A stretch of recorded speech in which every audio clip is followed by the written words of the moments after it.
Lorsque le candidat présidentiel arrive à bord de l'Air Force One, l'avion présidentiel, on est porté à croire que cela lui confère un certain avantage. Mais il n'y a pas si longtemps, il a attiré plus d'attention en arrivant en train. Les discours prononcés depuis la plateforme arrière d'un train ont même introduit une nouvelle expression dans le jargon électoral américain, le whistle stopping ou tournée électorale rapide. Le président Truman a mené sa campagne en 1948 dans un wagon spécial, alors que toute la presse prévoyait qu'il perdrait les élections.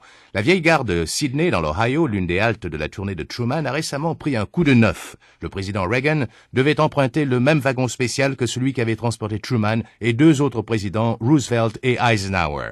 Ce wagon, le Ferdinand Magellan, a été construit en 1928 et rénové en 1932, à l'intention des déplacements présidentiels, avec tous les aménagements et le luxe nécessaires.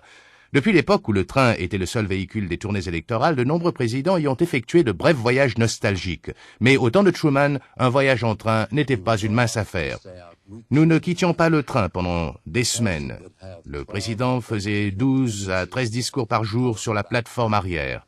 On a couru de partout pour le voir. Truman a parcouru plus de 33 000 kilomètres et a prononcé plus de 300 discours. Mais cela a porté ses fruits. Truman a gagné les élections malgré le titre erroné d'un quotidien. La leçon n'a pas été perdue pour Reagan, qui a suivi les traces de Truman et a récemment parcouru l'Ohio en train. L'un des cheminots exprime sa fierté. C'est la seule voiture de chemin de fer jamais utilisée par 3 présidents des États-Unis et exclusivement construite à leur usage. Aujourd'hui, elle rentre dans l'histoire. Comme nous disions, nous remontons dans l'histoire et cela sera le 4e président qui utilisera cette voiture pour un voyage officiel. Reagan a emprunté le wagon de Truman, luxueusement aménagé pour parcourir l'ouest de l'Ohio, et démontré que sa campagne électorale était sur la bonne voie. Le président a prononcé 4 discours du haut de la plateforme arrière sur son parcours de 250 km. Le passage de son